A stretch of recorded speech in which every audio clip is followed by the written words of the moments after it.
Guys, you already know what it is. 90 minutes or more back at you with a weekly podcast. A lot's been going on as always.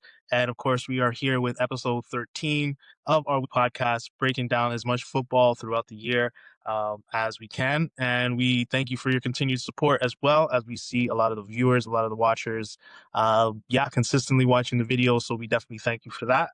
So let's get into it. Of course, we're here with Vicente and some things to talk about with the that we had, to be honest, with international football. Very interesting results, things that I could start off with, but I'll go ahead and start off with the World Cup playoffs, right? Did you get to check any of the action that was going on for the last six spots?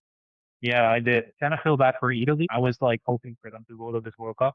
Yeah, it is what it is, man. The World Cup is just like, Yeah, yeah, I was very upset with Italy as well because I seen the penalty kicks and it just seemed like the passion, like the life was just sucked out of them, for results like that. Like I understand the red card was very unfortunate and very stupid on Bastoni, to be honest, to put them in that position.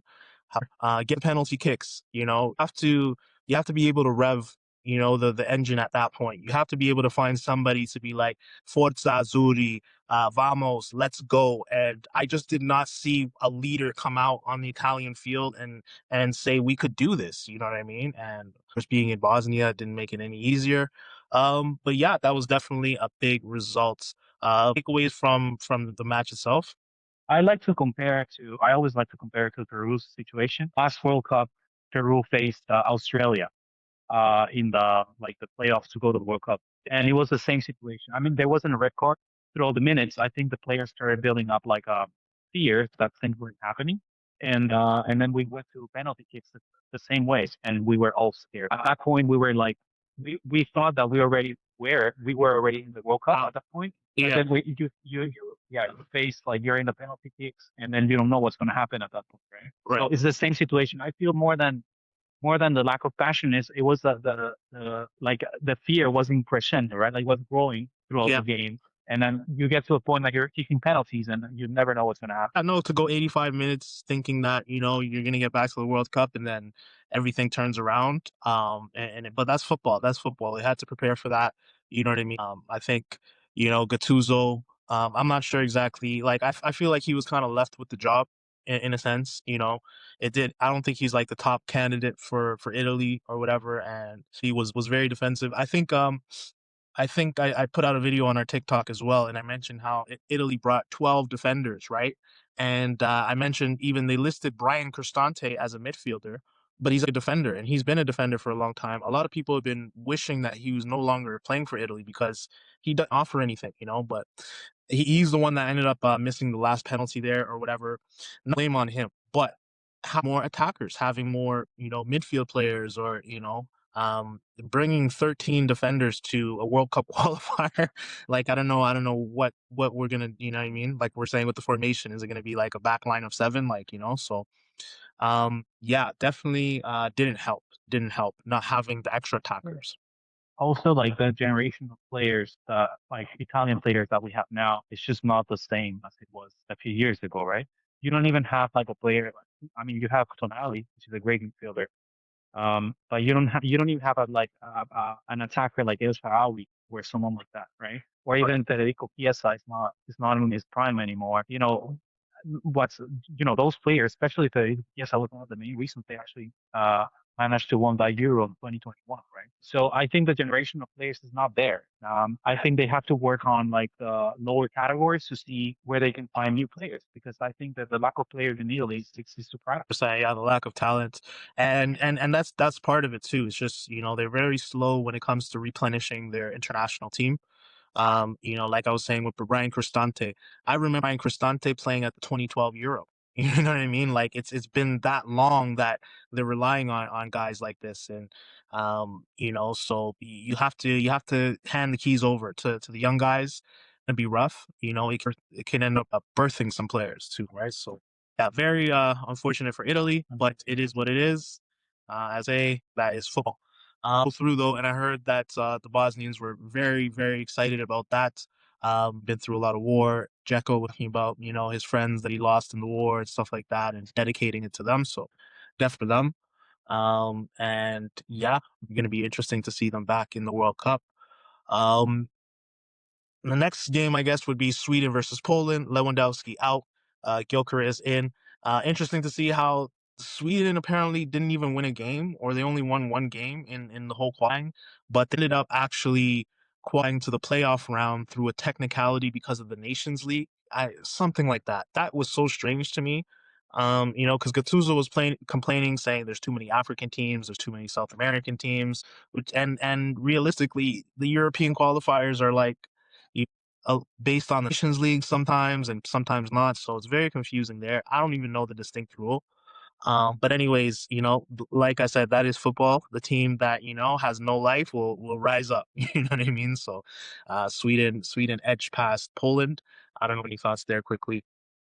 Just a sad farewell for Lewandowski. I heard he's retiring the national team. It's complicated for a player. He's such a legend, right? For me, at this point, he's also a legend of Barcelona, right? Not only Bayern or Borussia or his own country.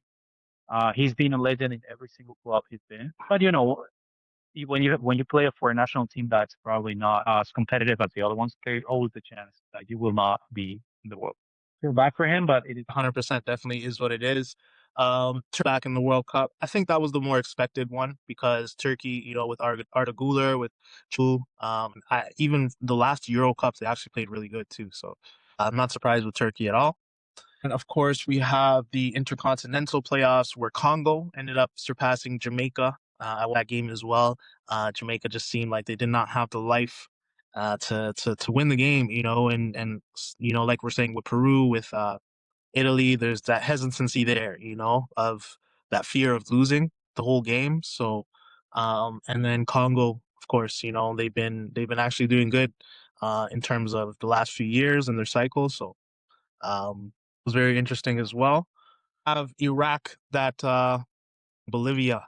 After Bolivia, I think they won their first match, and then Iraq won. I think that game was an absolute toss-up. Like I don't know, it could have went either way, But I'm not surprised Iraq won as well. There's a lot of Arabian teams, Middle Eastern teams that are doing well. Any comments on those two games? well for Bolivia, which I think their main advantage is always to play in Bolivia, right? So you're going into like a playoff to go to the World Cup somewhere else. It's gonna make it more difficult for them. That's a fact. I mean, at the end of the day, it was a toss up, as you said, right? It's very complicated to say like, oh, Bolivia's gonna defeat. Maybe they felt that they were gonna beat and they were gonna I think yeah, they did. They were a little confident. Yeah, the fans. yeah. I can see that. But it's like next time I would advise to Bolivia just like try not to go to those playoffs, try to go straight to the World Cup because then you have the advantage of being in your field. Right, right. But yeah, that's pretty much it, right? Because you like the same thing that happened to Peru. We were very confident we were gonna beat Australia and go to the 2022 World Cup. But you never know. You're not experienced towards those. You never know what's gonna happen. So you kind of have Yeah. to lower your confidence to go to those games. 100%, and yeah, you have to have like a big determination as well because it's always going to be a toss up. Even the Jamaica game still went to extra time, right? So yeah, every second, every moment is going to be battled, and it's crazy for these teams because they essentially have to go to a tournament prior to the World Cup. So I don't know how that's going to mentally play in. I don't know. Congo will have some motivation to bring something to the tournament. Out of all the teams. So and of course, lastly, before we wrap up with the World Cup playoffs, now that Bosnia is through, we know who they will be facing in the first match, which will be Canada Bosnia. So that's gonna be very fun. I know a lot of people wanted it to be Italy. There's so many Italians here, but maybe it's to Canada's edge now. That's the stadium won't be full of the yeah. No, Yeah, yeah, I saw a lot of people getting those tickets for thousands of dollars, and now they're reselling them because they're like, oh, it's not going to be Italy. You made an investment to see Italy to play in Canada, and now you're playing. exactly. Yeah, no, I know. I know some people already bought their tickets thinking that it was going to be Italy, right? So, Yeah, very, very interesting. How things can turn so quickly. Um, but yeah, that's pretty much the wrap up for the World Cup playoffs. I mean, it'll be very interesting World Cup. We're only 2.5 months away, I believe. So yeah, everything is on the line as of now. Speaking of international, of course, we had some interesting friendlies. I don't know if you got to catch any of the friendly action as well. Um, I did so, yeah. yeah, Obviously, the Peruvian games, and I also saw the unfortunate injury of Rafinha. right, Um, right, yeah, right. France, and then I also saw that Ancelotti didn't want Endrick to score his penalty. I I didn't don't know if see you saw that that. moment. What happened there? So basically, the last Brazilian game, Endrick was playing. He dribbled in the area, and then he got a penalty. He was Ah, taken down, and then he was about to shoot the penalty, and then Ancelotti was like, "No, no, no, let him shoot the other guy." oh no, no way. Yeah, Yeah, you know what? Ancelotti, he seems like he's a little toxic, with with how he's handling everything with Brazil, with Neymar, with the players that he's choosing. So I wonder if his discipline and his ways are gonna really help them or do the yeah, must have been against and Croatia. yeah, yeah. Correct, cool. Yeah, so I guess Brazil also played France. I don't know if you've seen that one, but I've seen the majority of that. Yeah, 2-1 for France. Yeah. Yeah, That's where Rafinha got injured. And it's so unfortunate because it's such an unnecessary game. And I just think it's so funny, the press nowadays, because they are criticizing Rafinha because he played too hard. Like he put too much effort in the game. And then on the other side, they were criticizing Lamine Yamal for not putting a lot of effort in the game with Spain, right? right, So right. pick a side, right? Like really like Well, yeah, definitely for Barcelona's interest, it was a tough, it was a tough week with the games you guys got going up. So I can totally sympathize with that. I mean, on my end, I was also thinking about the Italy game with Di Marco, Bastoni, and Barella, and the players that we. I'm like, okay, is this going to give them motivation for the end of the season? Are they going to be, now that they're out, are they going to be feeling, bit or whatever? But from a Barcelona perspective, I could totally understand it. The one thing I did see, I seen Laporta came out and um, he was criticizing FIFA and the scheduling, right? And I agree 100% on that. in my head though, I'm just like, why complain now? You know the schedule for the whole year. You know what I mean? It's not like, head is just like it's kind of a cheap excuse. And not to say that agreeing isn't right, but it's like you need to say this like at the beginning of the season or for it to be counted. If you're saying it Yeah. afterwards because Rafinha got injured, then it's just like we all know the schedule. You know what I mean? We all have to No, deal with but it. I think I think about Rafinha is like the cherry of the pie because I've seen Vinicius getting injured, Militao got injured. I think there has to be a change with the FIFA schedule with the national team because we are like deep into the season and now like we're about to play Atletico Madrid 3 times. And Barcelona is fighting for La Liga, Real Madrid as well, and every other team. So much so that I don't know if you know that Arsenal have 11 players coming back from their national team. Yeah, yeah. And you can tell, like, I don't wanna create any conspiracy theories here, but you can tell that it's pretty much because they want to focus on their club, on their team, and it's not that they're really injured. They just want to not have to like do that, For right? sure, for And sure. 11 players, man. 11 players out of there, they went back to Arsenal because they want to compete for every. I respect that. No, that's fair enough. I mean, if it's a friendly, if you feel that you know what I mean, you want to save yourself for important games, 100. But we knew about these you know what I mean playoffs for an international window for the whole year. So that's where my head is just like I don't like the complaining about it. We know it's a World Cup year. You know what I mean. So these games are extremely important. For a lot of the teams, for a team like Brazil who has had so much trouble over the last 3 years. They're trying to get a project for the World Cup. I mean, I get it. If guys want to fly back and say, "Hey, listen, my club's more important," that's a personal choice. You know what I mean? But I just feel like you can complain with the World Cup, in months type of thing.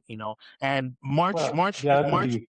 March national window has been for forever. You know what I mean? We've always had a March international window. Whether we should look at changing certain things or whatever, that's a discussion for sure. But I didn't That's what like I'm it trying to when I point heard out. it afterwards. I'm just like, dude, say that before or say that at the beginning of the season. Yeah. Yeah, in my opinion, it should be like 2 months straight for national. Like I would even think it's better because if you have 2 to 3 months, like, maybe 2 months for you to be with your national team a year, but like the whole 2 months, it would be better than like interrupting the season so many times. maybe the World Cup year is different, but you have to remember that the thing about Rafinha is the second time it happened this year because Brazil, that was already qualified to the World Cup at the time, had to play Bolivia in Bolivia, and Rafinha was called, and then he got injured at the beginning of the season. I don't know if you Right, remember right, that. right, right. And that created a huge problem for Barcelona at the beginning of the season. And then now this happened, so it's like you kind of angry, right? Like Laporte, I agree. I'm not agreeing with Laporta, but I would be angry as hell. Like I have no For sure, for no sure. doubt. No, he has his players injured. Like it's a important time of the season. You know what I mean? But it is what it is. You're not going to tell Rafinha don't go play for Brazil. You're not going to tell any of these guys don't go play for your country. You know what I mean? And then I've seen Lionel Messi even from 10 years ago have to go to Barcelona to play in Germany, travel to Argentina, travel to Bolivia, travel back to Barcelona. Like it's kind of, maybe I'm comparing Messi or whatever, but we've known this Yeah. for a while. But I don't like a little bit of history too. Like this has always been a sort of an issue. Like because I remember that Ronaldo Nazario, number 9, he didn't play the final of the Copa del Rey because he had to play a game with Brazil. And Okay. that's the final of the Copa del Rey. Like it's Right, something right, else. right. So No, he that lost the that's title because of that. that's You extreme. see, That's so that's extreme it's always been an issue when there's games in between the season because it's hard to schedule everything at the same. for So sure. there has to be a way that FIFA and UEFA has, they have to come to an agreement that okay, we have to do this in order to, and also it's gonna if you have like trade 2 months for national teams, even every year, it's gonna be better for the national teams themselves because they are gonna be able to create a project instead of like because like they're flying people to play with their countries that might not be playing in the World Cup because the World Cup is 2 months from now. Whereas if you can keep like a group for 2 months straight, it's for sure going to be the group that's going to be playing in the World Cup. So there are certain things that may be possible, but they have to figure it out. It has to be looked at with a fine tooth comb because it makes me even think about the cup games, right? Like we play Coppa Italia, the EFL, the Carabao Cup. It all like kind of circulates in, and it's tough. It's tough, But I mean, that's where I think a lot of managers are actually taking the approach to save some minutes, do a lot of rotations. Pep as well, you know what I mean? That's been one of his criticism is all the rotations that he does, but because of that, you know what I mean, to save the players, right? So as well, Kivu, we've done so many rotations this year where our fan base gets sick of it. But it is what it is. If he didn't do that, maybe DeMarco couldn't go play for Italy or whatever. Barella and Yeah. whatnot. So it's both ways. But yeah, sad to see Rafinha go down. It's going to be 5 weeks, I think. So yeah, hopefully it's less than that, and he can get back. For sure. Um, all right, moving forward, there was also Belgium versus USA. I want to bring that up quickly because USA actually had a pretty dismal international window. They lost to Belgium 5-2, then they lost to Portugal 2-0. I know there's a lot of talk around the USA football and the USA national team, and them finally kind of getting over the cusp. I want to know your thoughts quickly on what you think. Where's USA at? How do they keep losing all these games?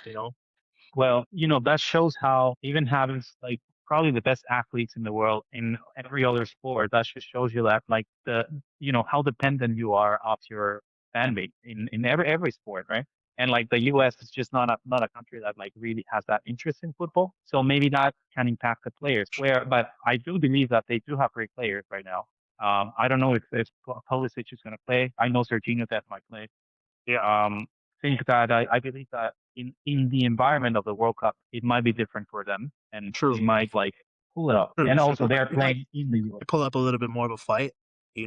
Definitely it's been a slippery road, and I think it's gonna be like that, like you said, the support, the interest, and everything like that.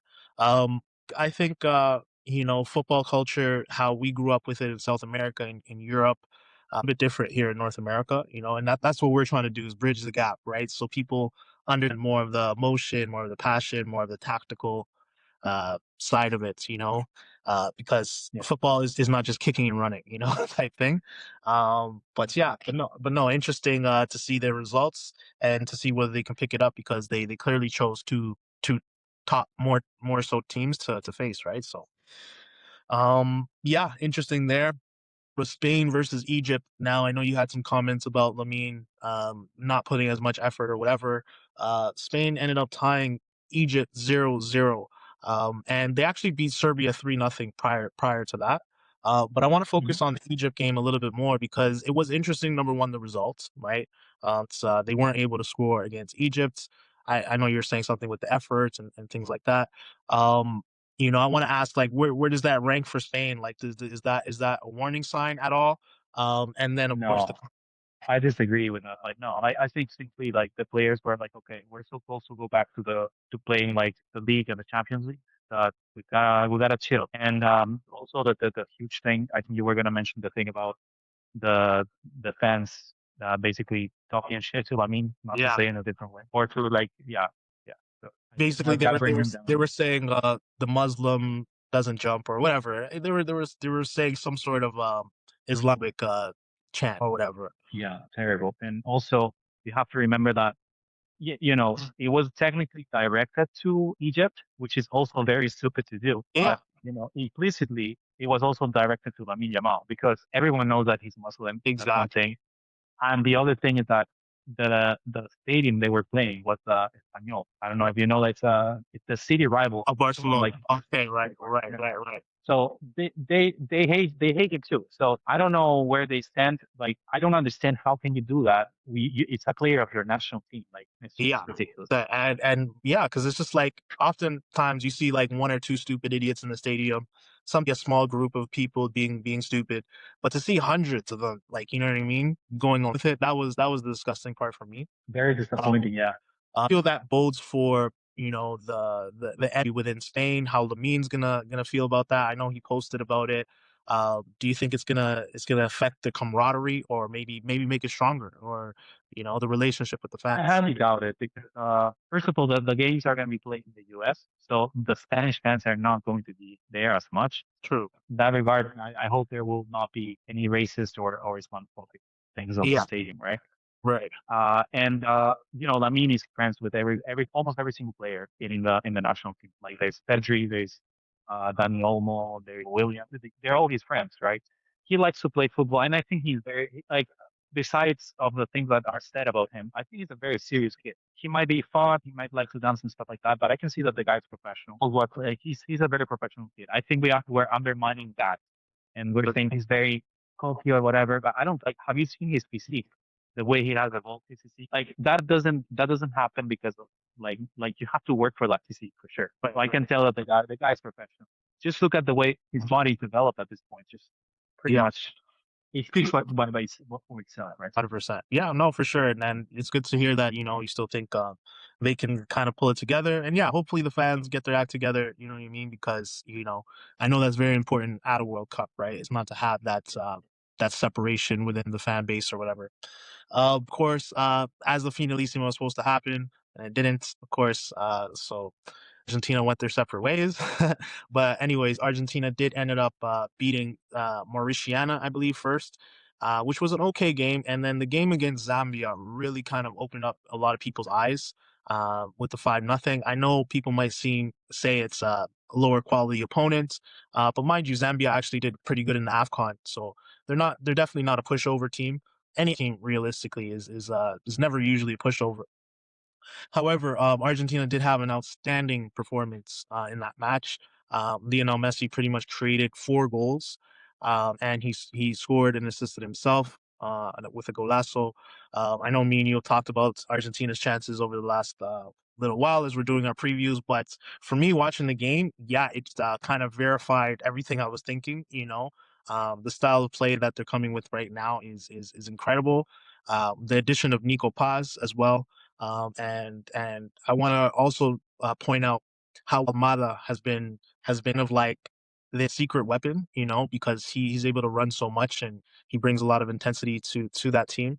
If you got to see any of the highlights or see the game at all, I did, and yeah, what you said, right? It reinforces the thoughts that I think Argentina is the number one candidate, no doubt, for this World Cup. Their team might not be officially pleasant as Spain, or even Brazil, if you want to say that, but like competitively, I think they are the best for sure. They have variations. They can play attacking football. They can defend. They are a hybrid team. Also, I think that the fact that they're playing very lower, like a lower level team for this preparation for the World Cup is sort of a strategy, not only for the players to gain confidence, but other national teams are not going to be able to see, how will they compete against the bigger teams? Right, right. So it's sort of like kind of hiding their style a little bit. 100%. It's very intelligent.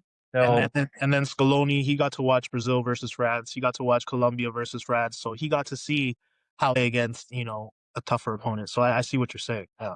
yeah, so I think Argentina is it's my top one, it's my top candidate for this World Cup. I have no doubt. No, They no. are they are the best team as a team, and on top of that, they still have Lionel Messi, which he could play for another 5 years and be the best, right? Yeah, yeah, 100%. No, he was playing out of it. Well, yeah, like very top level game for him. And yeah, like you were saying, the variations between Paz, Almada, Julian, and I want to point out because some people think that the team doesn't run or because they have Messi, they don't press or not. I think that idea is completely like the opposite of what the actual reality is.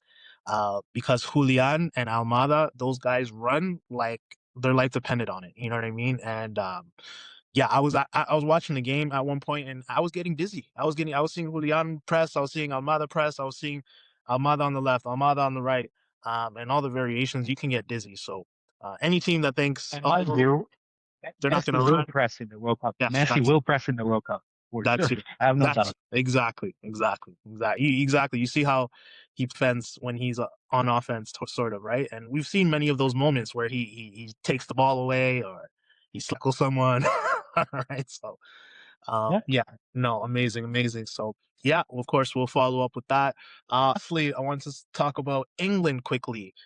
They tied Uruguay 1-1, and then they also lost to Japan 1-0. Honestly, I think Thomas Tuchel does not understand this England team whatsoever. The players that he brought to this England camp, I'm so ashamed of all the players that got left back. I don't know if there's no motivation from some of these England players to show up to camp or what it may be, but I don't know. It was so dismal to come away with those results and the way that they played. More importantly, it seemed very very low motivation. Like to 1-0 to Japan. Like I know Japan's a good team. They're actually a great team, but you should be able to score at least a goal, right?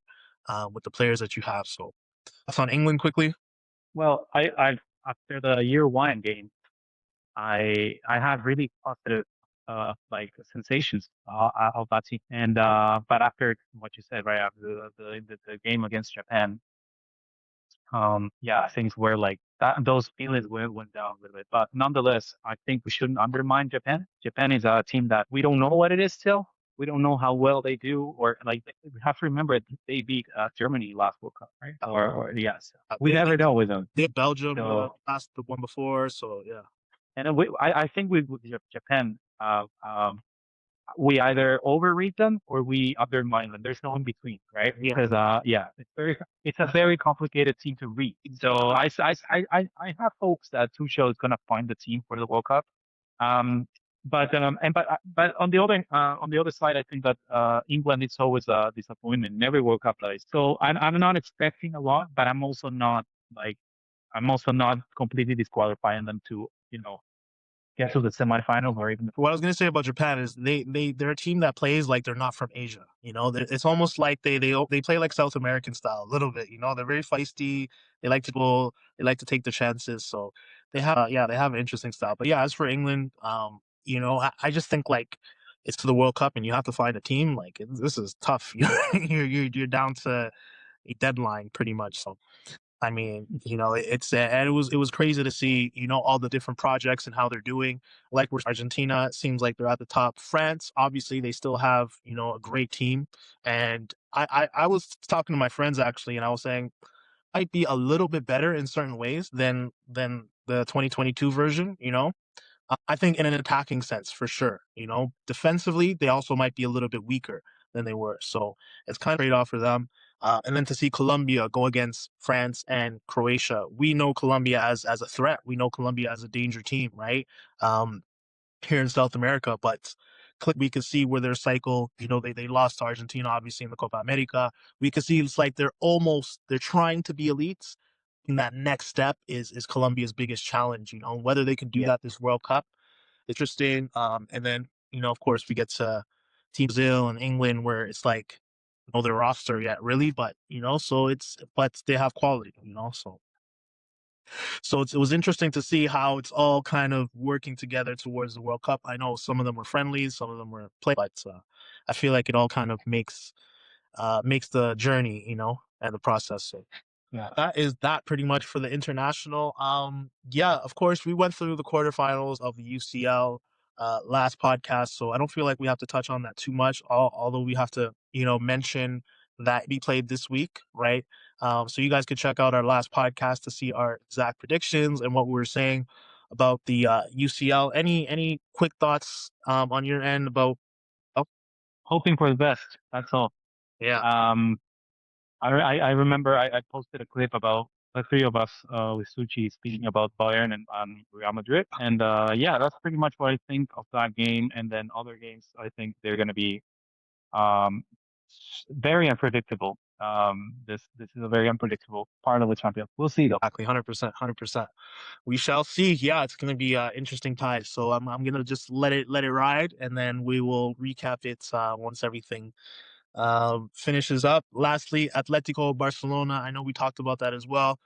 Any last thoughts? With Rafinha out now, how are you feeling about? Well, I want to send a message to. I mean, we all saw Uruguay with England. Marcus Rashford was able to play him. I think he was probably the best.